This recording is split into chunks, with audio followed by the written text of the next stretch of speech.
Hello everyone, how are you all. I hope कि सभी ठीक भी होंगे और एनर्जी के साथ यहाँ पे आए होंगे। ये हमारा फर्स्ट एवर ओपन सेमिनार है। अब से पहले जितने भी सेशन हमने किए हैं वो सब एजुकेशन से रिलेटेड थे, कॉर्पोरेट सेक्टर से रिलेटेड थे और कई हमने रियल एस्टेट के लिए भी किए हैं। बट ज़्यादातर सेशन अगर देखा जाए तो हम एजुकेशन से रिलेटेड करते हैं। तो ये फर्स्ट एवर ओपन सेमिनार था जिसमें बाहर से लोग आए हुए हैं। तो सेशन में जो भी बातें होंगी वो एजुकेशन से रिलेटेड होगी। लेकिन ये बात मैं आपको पहले से बता दूं कि मैं जितनी भी बातें करूंगा वो अपने स्टैंड पॉइंट से यानी अपने पर्सपेक्टिव से करूंगा। उसमें चांसेस ये हैं कि कुछ चीज़ें आपको डायरेक्टली समझ में आ जाएंगी और पॉसिबिलिटीज़ ये हैं कि कुछ चीज़ें समझ नहीं भी आए। तो सेशन शुरू करें। कोई भी सेशन शुरू करने से पहले अक्सर मैं अपनी ऑडियंस से बोलता हूं कि जब भी आप किसी सेशन में हो या जब भी कोई आपके सामने बैठा हो, किसी को सुन रहे हो, तो अपना दिमाग थोड़ा सा ना खोल करके रखना, क्योंकि खुले दिमाग से बातें मेरे हिसाब से बहुत ज़्यादा अच्छे से समझ में आती हैं। तो एक बार चेक कर लें कि आपका दिमाग खुला हुआ है कि नहीं। चलिए मान करके चलते हैं कि एक दीवार है। क्या है? दीवार। उस पर 5 कबूतर बैठे हैं। कितने? 5। उनमें से एक ने डिसाइड किया कि उड़ना है। कितने रह गए? 4। देखो बात क्या है कि एक्शन लेने में और डिसीजन लेने में जमीन आसमान का फर्क है। अभी वहां पे क्या हुआ कि डिसाइड किया, यानी एक डिसीजन लिया गया, एक्शन लिया ही नहीं गया। आप लोगों ने पहले से ही तय कर लिया कि हाँ भाई 4 रह गए, वो वहीं पे है। तो यही गलती हम अपनी लाइफ के लिए भी करते हैं, यानी कोई भी डिसीजन ले लिया कि हम ये कर लेंगे वो कर लेंगे, बट अनटिल एंड अनलेस आप उसके ऊपर इंप्लीमेंट नहीं करोगे, एक्शंस नहीं लोगे, तो फिर क्या होगा? यही होगा जो अभी आपके साथ हुआ। चलिए आज के सेशन में अगर हम बात करें एजुकेशन के बारे में, तो मैं आप लोगों से पूछना चाहूंगा कि इंडियन एजुकेशन सिस्टम जो है, आप में से कितने लोग ऐसे हैं, सभी लोग 12th पास आउट करके यहां पे आ चुके हैं? हाँ, आप में से कितने लोग ऐसे हैं कि इंडियन एजुकेशन सिस्टम से आप पूरी तरीके से खुश हैं, यानी आपको लगता है कि स्कूलों में जो भी सिखाया जा रहा है वो सब सही है? नहीं। इसका मतलब अगर मैं आपसे कारण पूछूं तो आपके पास एक वैलिड रीजन होना चाहिए, यानी ऐसा रीजन जो ये बता सके कि हाँ इस कारण की वजह से हम अपने एजुकेशन सिस्टम से बिल्कुल भी खुश नहीं हैं। चलिए तो कौन बताएगा? मेन चीज़ जो अपडेशन है ना, कोई भी चीज़ है, कोई भी ग्रोथ के लिए सबसे मेन चीज़ होती है अपडेशन। और हमारा जो एजुकेशन सिस्टम है ना वो अपडेट है ही नहीं। मतलब कि जो हम सिलेबस पढ़ रहे हैं वो कम से कम भी 30-40 साल पुराना, 20-25 साल सिस्टम में, 20 साल पीछे। तो हमारे कुल मिला के ना 50 साल का गैप है। और 50 साल का गैप मेरे ख्याल में एक किस्म का डेड और लाइव पर्सन में डिफरेंस का।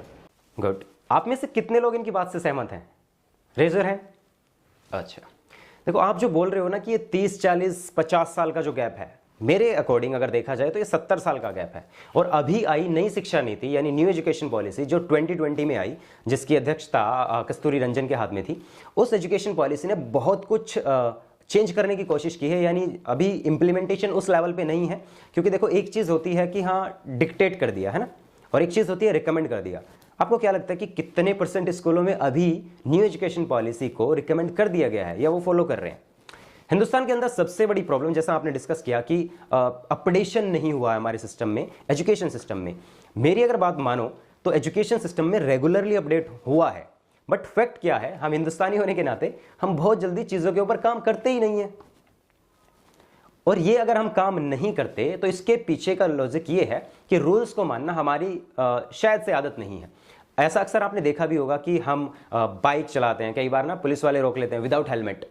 उनकी गलती थोड़ी है कि वो हमें क्यों रोक रहे हैं, गलती हमारी है, बिकॉज हमारा सेफ्टी का पर्पज है। वो रूल्स पहले से ट्रैफिक डिपार्टमेंट ने बनाए हुए हैं कि हमें फॉलो करने हैं। बट फैक्ट क्या है कि हम वहां पर भी जब कोई पुलिस वाला रोक लेता है तो अपनी रॉब उसको दिखाते हैं कि यार मेरे घर में डीएसपी है, मेरे घर में पुलिस वाला है, मेरा जो है ना एसएचओ है, कुछ भी XYZ। तो ये एक्सक्यूजेस गलत है ना। यानी अगर हम रूल्स बनाते हैं तो उनको फॉलो करना चाहिए। रूल्स तोड़ना कोई किसी को नहीं सिखाता है ना।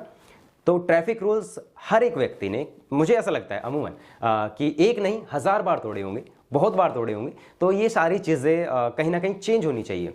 तो as far as education is concern, तो वहाँ पे अपडेशन हुआ, बट उसके ऊपर इंप्लीमेंटेशन उस लेवल से नहीं हुआ जो होना चाहिए था। अब बात ये आती है कि ये सारी कमियां हैं तो सही, लेकिन बड़ा सवाल ये है कि दूर कैसे हो। मैं अकेला यहां बैठा हुआ या बातें करने से ये कमियां दूर नहीं होंगी। और ये मैं बिल्कुल भी नहीं कह रहा हूं कि हमारा सिस्टम बहुत ज्यादा खराब है, क्योंकि हमारे इसी सिस्टम से पढ़े हुए बच्चे IAS IPS यानी इंडियन गवर्नमेंट की जितनी भी अच्छी पोस्ट हैं, या फिर किसी बिजनेस में या XYZ किसी भी सेक्टर में, इसी सिस्टम से पढ़ करके जाते हैं। लेकिन वो कामयाब क्यों होते हैं? शायद से उनको वो सही तरीका, वो प्रोक्ष तरीका पता है कि हाँ इसी सिस्टम से पढ़ करके कैसे आगे पहुंचा जा सकता है। मैं हमेशा एक बात कहता हूं कि हमारे सिस्टम में जो फ्लॉज हैं वो ये हैं कि हमारी जो एजुकेशन की डिलीवरी है उसमें सेंस ऑफ परफेक्शन नहीं है। अगर कहीं पे भी सेंस ऑफ परफेक्शन नहीं होगा तो हम कैसे माने कि वो चीज़ बेस्ट हो सकती है? ये जो सिस्टम जैसा भी है, अभी हम बात केवल ये करेंगे कि जो भी फ्लॉज हैं उसके ऊपर हम काम कैसे कर सकते हैं, अपनी लाइफ को बेटर कैसे बना सकते हैं। हमारे लिए ये ज़रूरी है कि इसी सिस्टम में, देखो आप सब लोग एजुकेशन में हो, कुछ बनना चाहते हो, तो यहाँ से आगे बढ़ करके कैसे जाया जाए और कैसे हमारी लाइफ स्मूथ बने। और एक बात, आप सभी लोग एजुकेटेड हो, एजुकेशन में हो, तो हमारा एजुकेशन सिस्टम कब का बना हुआ आपको बहुत अच्छे तरीके से पता है। ये किसी इंडियन ने बनाया नहीं है, ये फॉरेनर ने बनाया, एक ब्रिटिशर ने बनाया, आप नाम भी जानते हो, हाँ मैकाले। तो मैकाले ने जब ये 1861 में हमारा एजुकेशन सिस्टम बनाया तो उनकी मानसिकता ये रही थी कि भारत के लोगों के साथ ऐसा कुछ खेल खेला जाए कि ये लोग हमेशा केवल एक नौकरी के पीछे भागे, यानी इनका माइंड का लेवल उस तरीके से ग्रो ना करे। यानी इस समाज में, भारतीय समाज में जब से भी इसका संगठन हुआ या जो भी हुआ उस टाइम से आज तक कि हाँ इसमें नौकर ही पैदा हो, उनकी मानसिकता जैसी थी वो कामयाब हो गए अपनी मानसिकता में। हमें तो कम से कम वहां से आगे बढ़ करके सोचना चाहिए कि उस मानसिकता को बदले, और बहुत सारे लोगों ने बदली भी है। हाँ, तो ये एजुकेशन सिस्टम जैसा भी है, आप जैसे लोग जो शिक्षित हैं, यानी शिक्षा के क्षेत्र में अभी बहुत कुछ करना चाह रहे हैं, आप लोग अलग अलग एग्जाम्स की जो है ना प्रिपरेशन आप लोग कर रहे हैं, तो आने वाले कल का सुनहरा भविष्य यानी आप लोग हो। तो अगर आपने इस कड़वे सच को गहराई से समझा और इसके ऊपर काम करने की कोशिश की, अपने से छोटे बच्चे यानी आपके जो भी जूनियर्स होंगे उनको अगर आपने ये सिखाया कि हाँ पढ़ने का सही तरीका क्या है, यानी क्रैमिंग ना करें, हम रटे ना, चीज़ों को समझने की कोशिश करें, वहाँ से अगर आगे बढ़ करके हम चलेंगे तो शायद से ये सिस्टम जैसा भी रहे, लेकिन हमारे जो रिजल्ट्स होंगे, हमारी जो मानसिकता होगी वो कहीं ना कहीं बदल जाएगी और हम जिस भी फील्ड में अच्छा काम करना चाहते हैं, आप किसी भी एजुकेशनल बैकग्राउंड से हो, वहाँ पर आप कामयाब हो जाओगे। क्लियर है? चलिए नेक्स्ट वन। सर, हमें बचपन से यही सिखाया जाता है कि भाई 10वीं करो, 12वीं करो, उसके बाद भाई किसी एग्ज़ाम की तैयारी करो या फिर कोई ऐसी लाइन में चले जाओ जिसमें भाई अच्छी सी जॉब लग सके। ये हमारे एजुकेशन सिस्टम में एक गलती है या खामी है कि हमें हमारे टैलेंट को नहीं पहचाना जाता कि भाई बच्चे का किस उसमें उसका इंटरेस्ट है, क्या उसका टैलेंट है, क्या उसमें खूबी है। हमें बस ये बताया जाता है बचपन से अब तक कि कामयाब आदमी वही है जो एक नौकरी लग जाए और बढ़िया मतलब पैसे वैसे कमा ले। लेकिन जैसे हमारे गुरुकुल स्टडीज़ थी, जो गुरुकुल टाइम पे होता था, तो वहाँ पर क्या होता था कि बच्चे को नौकरी वोकरी ऐसा कोई नहीं था, उसकी ओवरऑल डेवलपमेंट होती थी। और ओवरऑल डेवलपमेंट से जो ऋषि मुनि थे वो उस बच्चे को ये वो लाइन देते थे कि भाई तू इस चीज़ में अच्छा है, तेरा इस चीज़ में टैलेंट है और इंटरेस्ट भी है, तू इस चीज़ में आगे जा सकता है।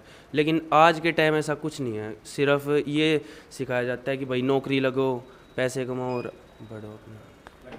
आपके सवाल से जो मैं समझ पा रहा हूँ कि पेरेंट्स आपको ये बोलते हैं कि हाँ भाई ये फील्ड आपके लिए बेटर है, या फिर टीचर्स भी आपके आसपास का जो वातावरण है वो लोग ये बोलते हैं कि ये फील्ड आपके लिए बेटर है। Is that your question? चलिए, अगर पेरेंट्स आपको ऐसा बोल रहे हैं तो उसमें क्या गलत है? पहली चीज़, क्योंकि पेरेंट्स ने जितना कुछ सीखा है अपनी लाइफ से या जैसे उन्होंने ज़िंदगी जी है, वो चाहते हैं कि अपने हमारे बच्चों की ज़िंदगी इससे कहीं ज़्यादा बेहतर हो जाए। हर एक माँ बाप का ये सपना होता है कि उनके बच्चों की ज़िंदगी उनकी ज़िंदगी से ज़्यादा बेहतर हो। तो उनका जो स्टैंड पॉइंट है, उनका जो पर्सपेक्टिव है, वो कहीं ना कहीं ठीक है, उसमें तो मुझे ऐसा कुछ लगता नहीं कि गलत है। लेकिन अगर बात आपके सपने की करें, यानी जो आपका सपना है वो तो कहीं भी स्टैंड नहीं कर रहा उनकी नज़रों में, है ना, उस सपने की अगर बात करें तो मैं आपसे ये जानना चाहता हूं कि अगर आपके पास कोई इतना मजबूत पॉइंट है कि आप अपनी बात को इस तरीके से रख पाओ कि आपके पेरेंट्स का जो पॉइंट है या वो सजेशन है वो आपके पॉइंट के सामने फीका पड़ जाए, तो आपकी बात सही है। और दूसरी चीज़, ये पॉइंट बोलने में जो है ना आसान है, कहना बहुत आसान है, लेकिन उस चीज़ को साबित करके दिखाना उतना ही मुश्किल। जो आप करना चाहते हो, are you 100% sure about that? अगर आप 100% श्योर हैं और उसको कर भी पाओगे, अंदर से वो चीज़ आती है, इनर मोटिवेशन से आती है, तो फिर प्रॉब्लम है ही नहीं कहीं पे। अगर मैं अपनी बात करूं, मैंने जो भी एक डिसीजन लिया कि हाँ मैं बीएससी माइक्रो से करने के बाद इवन एमएससी भी किया, उसके बाद भी मैंने अपनी लाइफ के लिए डिसीजन लिया कि यार that is not my field. लेकिन वो decision of being a motivation speaker और being a good public speaker आप सभी लोग अच्छे से समझ सकते हो। मैंने वो फैसला अपना सही साबित करके दिखाया कि हाँ आज मैं स्टेज पे हूं कि हाँ 150 प्लस सेशन हम कर चुके हैं, अलग अलग जगहों पे जाकर, और हिंदुस्तान के करीब अगर मैं गलत नहीं हूं तो 11 से 12 राज्यों में जाकर के, अलग अलग जगह जाकर के हमने सेशन दिए हैं। तो अगर आपकी बात में इतना दम है, आप स्टैंड करते हो कि हाँ आप जो कह रहे हो पापा, आप जो कह रहे हो मम्मी या फैमिली कि मैं ये नहीं ये करूंगा, और क्योंकि मुझे इसमें पोटेंशियल भी दिखता है और हैप्पीनेस भी दिखती है अपनी, और वो मैं कर पाऊंगा, आपका अगर पॉइंट स्ट्रॉन्ग है देन मुझे ऐसा लगता है कि बाकी चीजें मैटर नहीं करती। Next question. हमारी लाइफ में ना बहुत सारी जैसे डिस्ट्रैक्शंस आती है, जैसे लाइफ है इट इज़ नॉर्मल नहीं है कि भाई बैड इवेंट्स भी आते हैं और पॉजिटिव भी होता है। तो जैसे बैड इवेंट्स आ रहे लाइफ में, तो उससे कैसे गिव अप करके अपनी लाइफ में पढ़ाई पे कंसंट्रेशन कैसे बनाए रखें। तो ओके देखो, जब बात डिस्ट्रैक्शन की आती है ना, आप यही कह रहे हो कि डिस्ट्रैक्शन आती है पढ़ाई के समय या किसी भी हम काम को कर रहे हैं, ये बात 100% तय है कि हाँ जो है ना पॉजिटिव नेगेटिव पॉइंट्स सब जगह होते हैं, लाइफ में अप्स एंड डाउन्स भी होते हैं। बट फॉर द फैक्ट हमें ये जान लेना ज़रूरी है कि जिस फोकस की ब्रेक होने की हम बात कर रहे हैं, उसके पीछे के जो कारण हैं उनको हम डिस्ट्रैक्शन बोलते हैं। कमाल की बात यह है कि आपको अपने स्कूल में, आपके कॉलेज में, इवन आज भी आपके पेरेंट्स भी, आपके टीचर्स भी बोलते होंगे कि बेटा फोकस करो, बेटा अच्छे से पढ़ो। बट बड़ा सवाल यह है कि कितने लोगों ने आज तक ये बोला है कि फोकस कैसे करें, कॉन्सेंट्रेट कैसे करें। ये बड़ा सवाल है। मैं भी बोल करके चला जाऊं कि भाई फोकस करना, कॉन्सेंट्रेट करना, अपनी पढ़ाई को अच्छे से करना, बट इंपॉर्टेंट ये है कि ये करें कैसे। सलाह तो दे दी, लेकिन उस सलाह के पीछे अमल भी तो करना है ना। कैसे होगा, उसके पीछे के रीजंस भी तो जानने चाहिए। चलो मैं बता देता हूं, बताया जाए। देखो, जब भी बात डिस्ट्रैक्शन की आती है ना, तो हमें पता है कुछ सेक्टर्स हैं, कुछ पॉइंट्स हैं, है ना, जो हमें डिस्ट्रैक्ट करते हैं। सपोज आप पढ़ने बैठे हुए, है ना, पढ़ने बैठे हुए, तो वहां पे अगर पास में मोबाइल फोन है, सडनली कोई एक नोटिफिकेशन अगर आता है, तो वो नोटिफिकेशन सारे फोकस की जो है ना, मैं कहूँ तो एक तरफ कर देता है उसको। मैं कुछ और बोलने वाला था, तो वो सारा फोकस एक तरफ हो जाता है। और वैसे ही घर पे कोई जो ना गेस्ट बता के नहीं आते, हिंदुस्तान है ना, ऐसे ही आ जाते हैं। कोई भी आ गया, आप पढ़ रहे हो, तो वहाँ पे 1-1.25 घंटा कई बार जो है ना आपके पढ़ाई का वेस्ट हो जाता है। तो जब भी बात पढ़ाई की या किसी भी फील्ड में डिस्ट्रैक्शन की हम करें, है ना, तो इसके कुछ ही पॉइंट्स हैं जिससे आप डिस्ट्रैक्ट हो रहे हो। मोबाइल आपके सामने है, उस मोबाइल पे बोर होने के बाद आपको लग रहा है कि यार थोड़ी देर जो है ना इंस्टाग्राम यूज कर लूं, कुछ और यूज कर लूं, है ना, आपका सीधा फोकस वहां गया। आप 2 मिनट रील देखोगे, 2 मिनट कब 2 घंटे में चेंज हो जाएंगे, बदल जाएंगे, आपको खुद पता नहीं चलेगा। और एक और कड़वा सच जो मैं आपसे बिल्कुल शेयर करना चाहूंगा कि 18 से 28 साल की उम्र का बच्चा गवर्नमेंट जॉब की या किसी भी कॉम्पिटिटिव एग्जाम की प्रिपरेशन करता है। और उसी एज का होने के नाते मैं आपको ये बिल्कुल ओपनली बता सकता हूं कि इस उम्र में सबसे ज्यादा हार्मोनल लोचा होता है ना। सपोज करो कि आप बहुत अच्छे फोकस के साथ पढ़ाई कर रहे हो, सडनली एक ऐसा मैसेज आपके व्हाट्सएप पे, इंस्टाग्राम पे या जहां पे भी आ जाता है, जिस मैसेज का आपको 2 दिन से इंतजार है। सभी लोग समझदार हो, समझ पा रहे होंगे मैं क्या कहना चाह रहा हूं। तो वो मैसेज आपको इस हद तक मजबूर करेगा कि हाँ पढ़ाई एक तरफ जाए, पहले मैसेज देखना है, क्योंकि 2 दिन से इंतजार था भाई। ऐसी कंडीशन, मैं अगर गलत नहीं हूं तो 5 आउट ऑफ 10 बच्चों के साथ ये सब होता ही है। हो सकता है ये रेशो ऊपर नीचे भी हो, इट डिपेंड्स, है ना, आप में से भी बहुत सारे लोग हो सकते हैं। तो ये हार्मोनल लोचा हर किसी बच्चे के साथ है और वैसा होना स्वाभाविक है। तो ये सारी डिस्ट्रैक्शन आपको जो है ना सबसे ज्यादा परेशान करती है। तो हमें यहाँ पे इंपॉर्टेंट रोल प्ले करता है टाइम मैनेजमेंट। आप हर एक चीज का एक स्पेसिफिक टाइम स्लॉट रेडी कर लो, तैयार कर लो, उसके अकॉर्डिंग काम करोगे तो मुझे ऐसा लगता है प्रॉब्लम्स नहीं आएंगी। क्लियर है? चलिए, पेपर देने जाते हैं, कॉम्पिटिटिव एग्ज़ाम देने जाते हैं, तो उस टाइम एक नर्वसनेस होती है कि पेपर जैसे स्टार्ट होने को होता है, तो ये घबराहट होती है कि भाई पता नहीं किस टाइप का पेपर आएगा, हार्ड आएगा। और काफ़ी बार तो ऐसा होता है कि भूल जाते हैं, पेपर को देख के घबरा जाते हैं, होता ही नहीं है, टाइम भी नहीं हो पाता, मतलब जितना सोच के जाता है उतना नहीं दे पाते अपना पेपर जो होता है उसके अंदर। तो उस चीज़ से कैसे मतलब, तो बेसिकली आप कह रहे हो कि एग्जाम के टाइम में जो नर्वसनेस है उससे कैसे डील किया जाए। देखो, जब बात एग्जाम की होती है, कोई भी हम टास्क कर रहे होते हैं ना, उसमें थोड़ा बहुत नर्वसनेस अगर हो तो चलता है, that is not a big point. अगर बिल्कुल भी नहीं हो रही तो हाँ वो एक अल्ट्रा लेवल का बंदा है ना, ऐसे बहुत सारे केसेस नहीं देखने को मिलते। तो थोड़ा बहुत नर्वसनेस चलता है, लेकिन बहुत ज्यादा है तो सोचने की जरूरत है।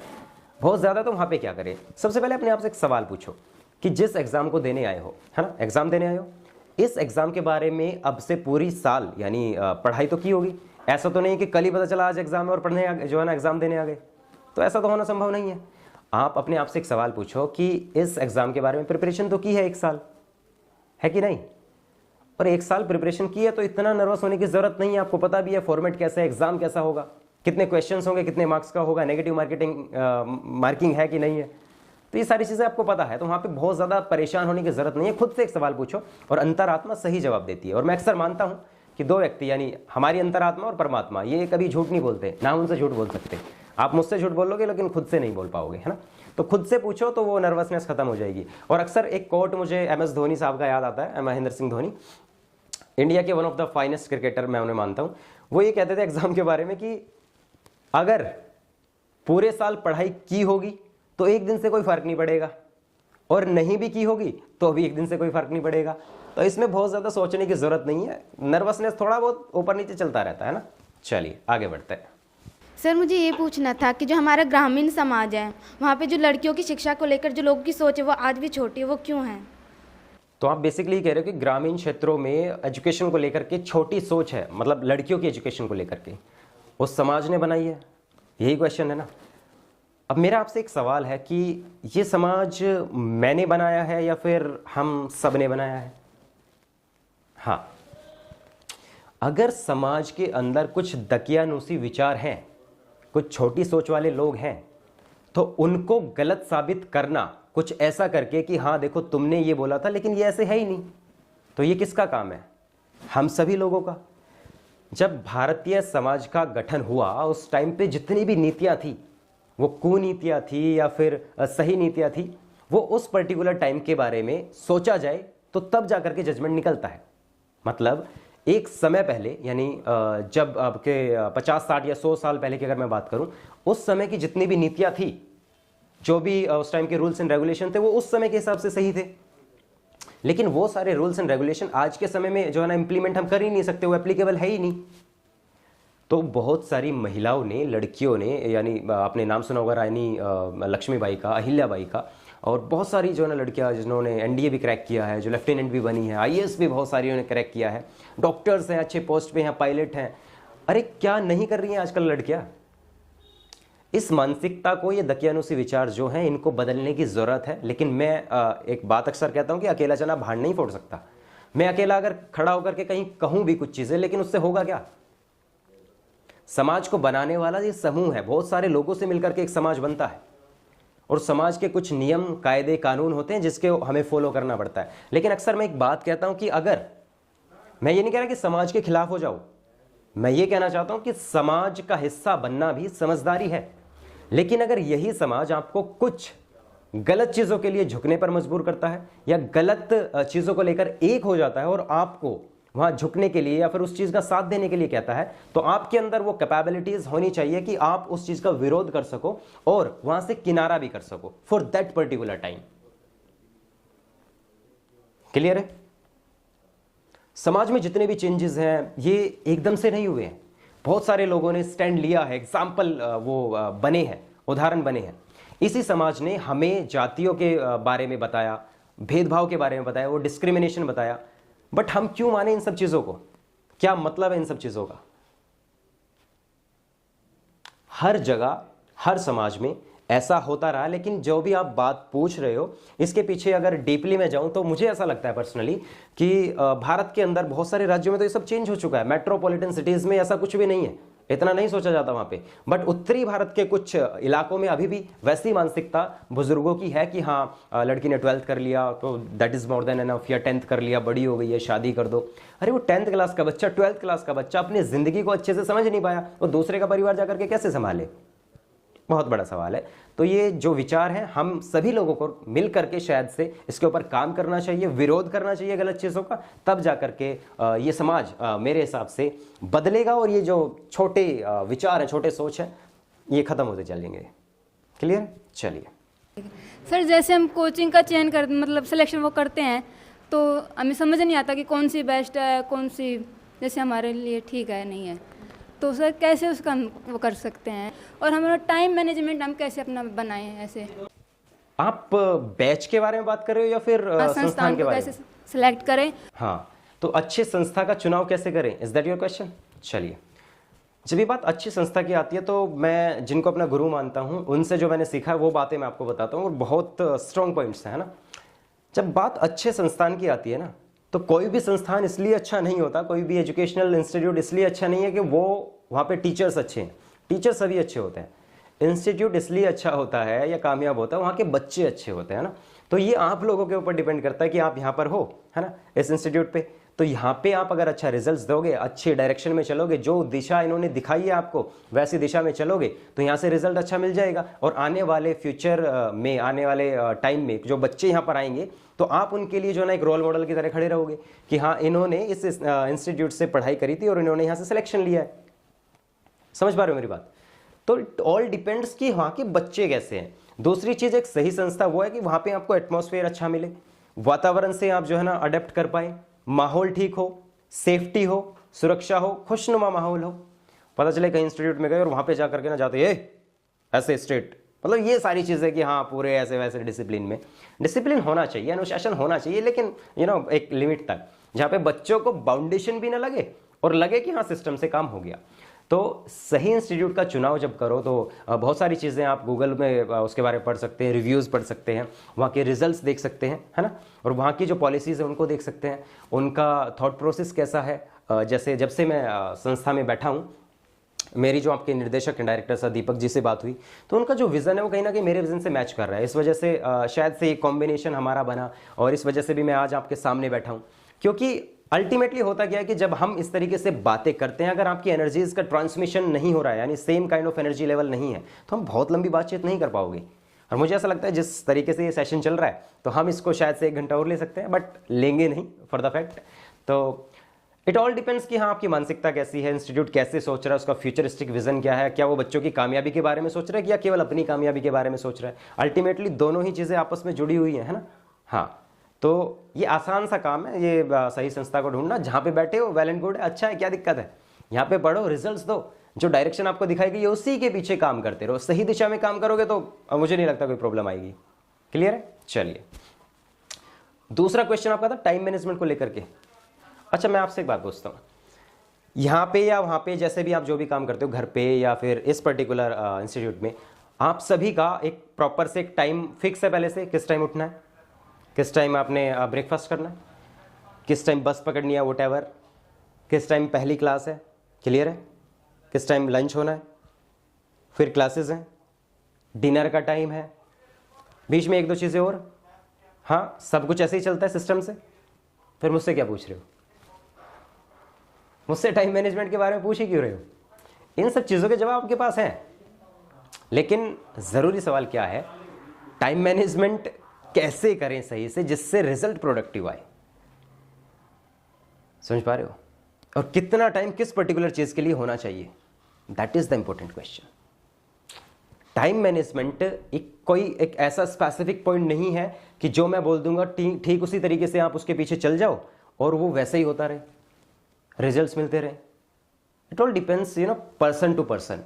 मेरा मैनेजमेंट टाइम को लेकर के बिल्कुल ही अलग है, आप लोगों का हो सकता है मुझसे ज़्यादा बेहतर हो या मुझसे बहुत ही ज़्यादा खराब हो, इट डिपेंड्स ना।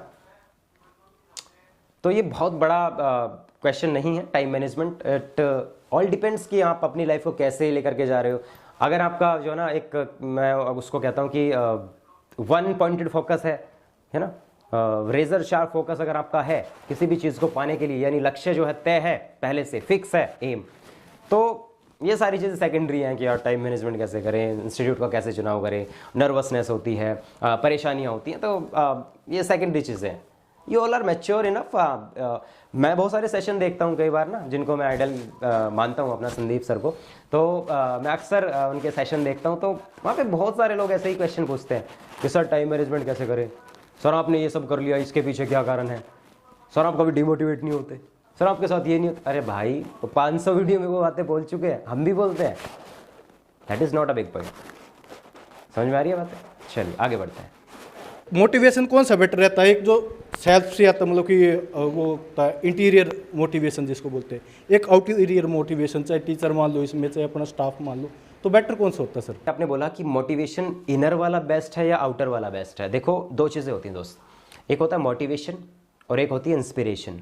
दोनों अलग अलग चीज़ें हैं। मोटिवेशन हमेशा बाहर से अंदर की तरफ आएगा। यानी मैं अगर अब यहाँ पे जो भी बोल के जा रहा हूँ, आप थोड़ी देर के लिए पंप हो जाओगे, लगेगा पता नहीं क्या कर देंगे, लेकिन ये थोड़ी देर बाद जो है ना ठंडा हो जाता है ना, ये कुछ समय के लिए होता है। इंस्पिरेशन जो है ना वो हमेशा अंदर से आती है, अंदर से बाहर की तरफ आती है, और वो बहुत बड़ी चीज़ है। जो भी आपको करना है वो, अगर आपको एक एम मिल गया है, अंदर से होकर के आ रहा है कि यार ये करना है और इसलिए करना है, तो उस जैसी कोई बात नहीं है। तो कम शब्दों में अगर कहूं तो inner motivation is more important. आप उसको इनर मोटिवेशन बोलो, इंस्पिरेशन बोलो, ये आपकी जो है ना थॉट प्रोसेस है या आपका टेक है, आप कुछ भी बोल सकते हो, लेकिन अंदर से आना ज़रूरी है। अगर बात कन्फ्यूज़न की है तो कन्फ्यूज़न रखना ही नहीं है यार। You are very clear about the goal कि आपने पहले से तय किया हो ये करना है। इफ़ यू नो कि हाँ मेरे आइडियल्स भी हैं, हमारे फील्ड में इन लोगों ने टॉप किया हुआ है, उनसे जो सीखना चाहते हो वो सीखो, अपने आप से जो सीखा है उसको सीखो, दोनों को मिला दो, एक अच्छा रिजल्ट आपके सामने आ जाएगा। बहुत ज़्यादा बड़ी बात इसमें सोचने वाली है नहीं, है ना। चलिए आगे बढ़ते हैं। सर मेरा ये क्वेश्चन था कि हमें जो गुस्सा आता है वो क्यों आता है और उसे कंट्रोल कैसे कर सकते हैं? क्या इसका इफेक्ट हमारे हमारा जो करियर बना रहे हैं हम जिस पे फोकस करें उस पर ही पड़ेगा? बात अगर गुस्से की करें तो गुस्सा अक्सर हर किसी इंसान को आता है, और ये आना स्वाभाविक भी है ना। इसमें कोई बहुत बड़ा हार्ड एंड फास्ट रूल नहीं है कि हाँ मुझे आ सकता है तुम्हें आ सकता है, नहीं।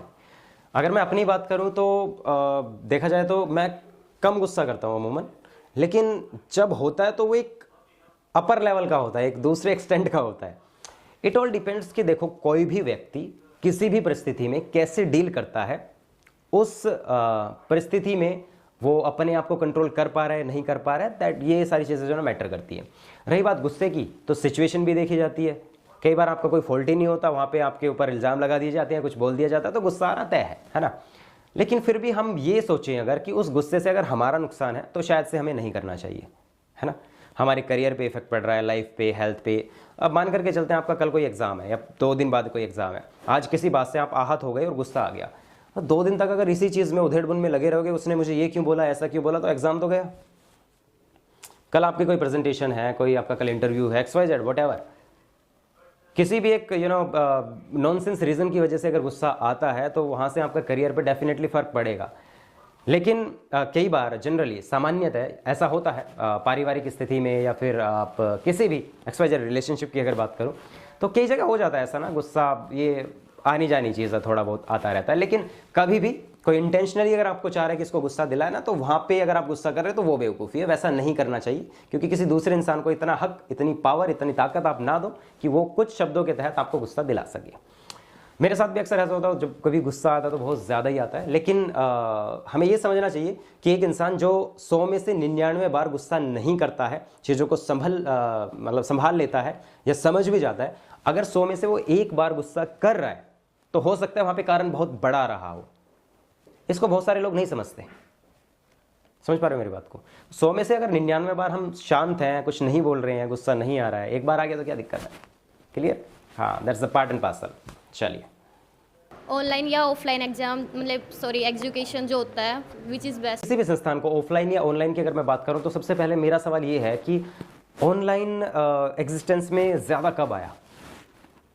हाँ, कोविड के टाइम पे।